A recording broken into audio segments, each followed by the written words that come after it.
നമുക്ക് ആദ്യം തന്നെ ഈ വാക്കുകളും അത് പറയുന്ന മഹാനെയും ഒന്ന് കേട്ടു നോക്കാം. വാസ്തവത്തില് CPM അറിയാത്തതുകൊണ്ടാണ്.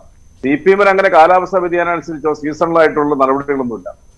CPM സംബന്ധിച്ചോളം പാർട്ടിയുടെ ഏതെങ്കിലും ഒരു ഘടകത്തിലോ അല്ലെങ്കിൽ ഏതെങ്കിലും മേഖലയിലോ പ്രവർത്തിക്കുന്ന ഏത് നേതാവായാലും, അത് ബ്രാഞ്ച് മെമ്പർ മുതൽ പോളിറ്റ് ബ്യൂറോ മെമ്പർ വരെ ആണെങ്കിൽ പോലും അവരെ എന്തെങ്കിലും രീതിയിലുള്ള വ്യതിയാനങ്ങൾ അല്ലെങ്കിൽ എന്തെങ്കിലും നോട്ടക്കുറവുകളോ പിശകുകളോ അവർക്ക് പാർട്ടി പ്രവർത്തനത്തിലോ മറ്റേതെങ്കിലും രീതിയിലോ സംഭവിച്ചിട്ടുണ്ടെങ്കിൽ അത് നിരീക്ഷിക്കുകയും അത് അന്വേഷിച്ച് കണ്ടെത്തി അതിൽ ശരിയെന്ന് കണ്ടെത്തിയാൽ ആ തെറ്റിന്റെ ഗ്രാവിറ്റി അനുസരിച്ചുള്ള ശിക്ഷാ നടപടികൾ സ്വീകരിക്കുക. കാലങ്ങളായിട്ടുള്ള ഒരു പ്രവൃത്തി, ഒരു പ്രോസസ്സിംഗ് മാത്രമാണ് CPM സംബന്ധിച്ചോളം. ഇത് കേരളത്തിൽ മറ്റൊരു പാർട്ടിക്ക് ചിന്തിക്കാൻ പോലും പറ്റത്തില്ല. ഇപ്പൊ കോൺഗ്രസിനെ സംബന്ധിച്ച് പറയുകയാണെന്നുണ്ടെങ്കിൽ കോൺഗ്രസിന്റെ ഇപ്പോഴത്തെ സംസ്ഥാന പ്രസിഡന്റ് K. സുധാകരനെതിരെ 34 കോടി രൂപയുടെ അഴിമതി ആരോപണങ്ങൾ പണം മുക്കിയതുമായിട്ട് ബന്ധപ്പെട്ട് അവരുടെ തന്നെ പാർട്ടിപ്പെട്ട മമ്പർ നിവാരണം ദിവംഗതനായ P. രാമകൃഷ്ണൻ പരസ്യമായിട്ട് തന്നെ പ്രസ്താവിച്ചു, ആരോപിച്ചു. ന്യൂസ് 18 വരെ അത് ചർച്ച ചെയ്തിട്ടുണ്ട്. അങ്ങനെ ഒരു ചർച്ചയിൽ ഞാനും പങ്കെടുത്തിട്ടുള്ള ആളാണ്. നിങ്ങളുടെ ചാനൽ ഒരു ചെറിയൊരു അന്വേഷണത്തിന് ആരെയെങ്കിലും ഏൽപ്പിക്കാൻ അല്ലെങ്കിൽ ഒരു നിരീക്ഷണത്തിന് പോലും ഏൽപ്പിക്കാൻ ഈ പാർട്ടിക്ക് സാധിച്ചോ? സാധിക്കുകയില്ല. അങ്ങനെ ആരെങ്കിലും ഒരു ആവശ്യം ഉന്നയിച്ചാൽ പോലും അവർ ഇന്ന് ഈ കോൺഗ്രസിൽ കാണത്തില്ല. ഇത് തന്നെയാണ് BJP നടക്കുന്നത്. BJP അതിലും കൂടുതൽ അട്ടിമറികളാണ്.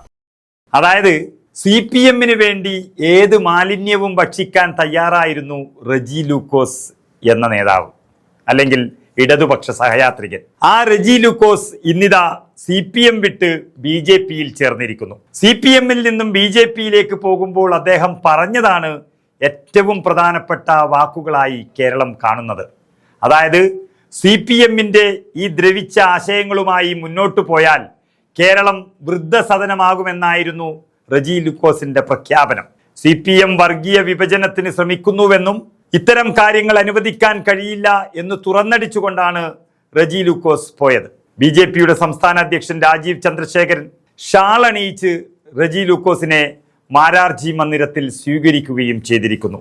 ചാനൽ ചർച്ചകളിലെ സജീവ ഇടത് ശബ്ദമായിരുന്നു റെജി ലൂക്കോസ് എന്ന് നമുക്കറിയാം. ഏതു തരം പ്രതിസന്ധികൾ വന്നാലും CPM-നെ അതിൽ നിന്ന് രക്ഷിക്കാനുള്ള ക്യാപ്സൂൾ റെജി ലൂക്കോസിന്റെ കയ്യിൽ ഭദ്രമായിരുന്നു.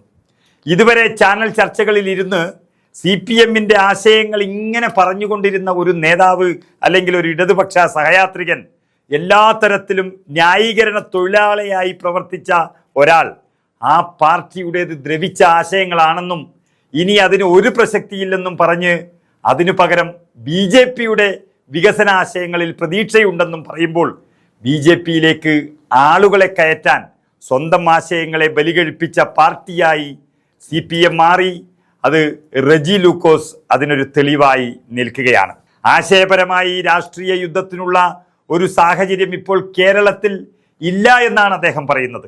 അതായത് 10 വർഷത്തെ പിണറായി വിജയന്റെ ഭരണത്തിൽ രക്ഷയില്ലാതെയായ യുവാക്കൾ നാടുവിടുന്നു എന്നാണ് റെജി ലൂക്കോസ് അനുഭവം വഴി സാക്ഷ്യപ്പെടുത്തുന്നത്. ഈ അവസ്ഥയിൽ മുന്നോട്ട് പോയാൽ കേരളം വൃദ്ധാലയം ആകും.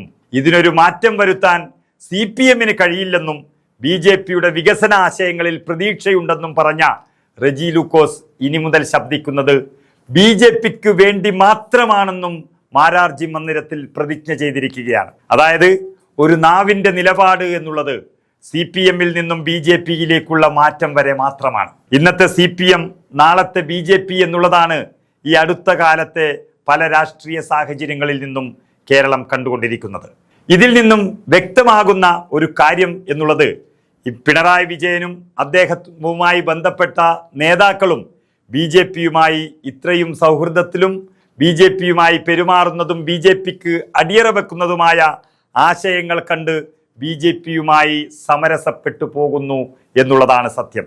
PM ശ്രീയിൽ ഒപ്പുവച്ചതടക്കമുള്ള കാര്യങ്ങൾ BJP-യുടെ തൊഴുത്തിൽ കൊണ്ടുപോയി അല്ലെങ്കിൽ സംഘപരിവാറിന്റെ തൊഴുത്തിൽ കൊണ്ടുപോയി CPM-നെ കെട്ടി എന്നുള്ളത് തെളിയുമ്പോൾ സാധാരണയായി ഇത്തരത്തിലുള്ള പ്രവർത്തകർ അല്ലെങ്കിൽ നേതാക്കൾ CPM വിട്ട് BJP-യിൽ പോകുന്നത് സ്വാഭാവികമായി മാറുകയാണ്. അതായത് റെജി ലൂക്കോസിനെ പോലെ അന്ധമായി CPM-നെ അനുകൂലിച്ച് വിശ്വസിച്ച് സംസാരിക്കുമ്പോഴും അതെല്ലാം വെറും പച്ചക്കള്ളമാണെന്നും ഞങ്ങൾ BJP-യുടെ ഒപ്പമാണെന്നുമുള്ള ഓരോ CPM പ്രതിനിധിയുടെ വിശ്വാസമാണ് റെജി ലൂക്കോസ് ഇന്ന് പുറത്തുവിട്ടിരിക്കുന്നത്.